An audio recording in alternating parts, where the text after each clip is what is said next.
it was devastating for my girls to watch my girls go down that path, not only for myself with the emotions, the depression, but it hurt. It hurt my girls. And you can do whatever you want to me, but don't hurt my girls. When you hurt my girls, you hurt me. And I am their biggest advocate. I am their mama bear.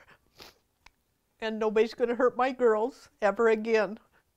We're on the up and up. And that's where we plan to stay.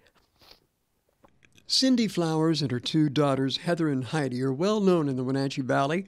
Cindy working a full-time job for round-the-clock care of her two daughters. Her caregiver contract, though, with the state was terminated back in July of 2016 after Heather's case manager reported allegations to the Department of Social and Health Services, halting Cindy's only source of income for the family.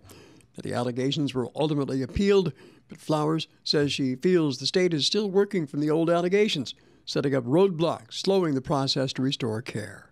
As of May 22nd, I got my job back for Heather, and they have changed a lot of the rules on me since the APS investigation. Even though it had been dismissed, Heather no longer qualified for caregiving with just having her spina bifida and multiple other diagnoses. They were now requiring an IQ test, and I had asked for them to pay for it, and they would not pay for her to have an IQ test. It was $500 out of my pocket. I told them I did not have any financial means to take care of that, and so I fought it until they fired me from my job October 1st. We had a case manager come out, and I did get my job back for both the girls about 3 weeks ago. It's been a long time of just fighting, and they just seem to come up with different things to delay me from getting my job back.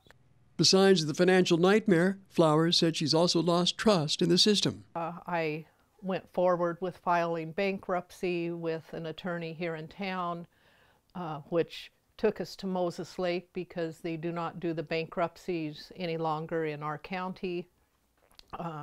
Bankruptcy is completely over with. We lived on food stamps and a little bit of the public with our GoFundMe page. We nearly lost our house. It could have went into foreclosure, but we were able to avoid that.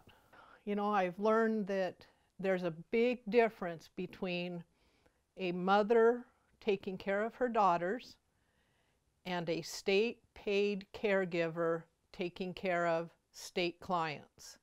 There's a big difference there. I've also learned not to trust DSHS, aging and adult care, developmental disabilities. It's really hard to trust the state. So what's Heather's perspective on having to take an IQ test and watch her family go through the investigation? Stupid.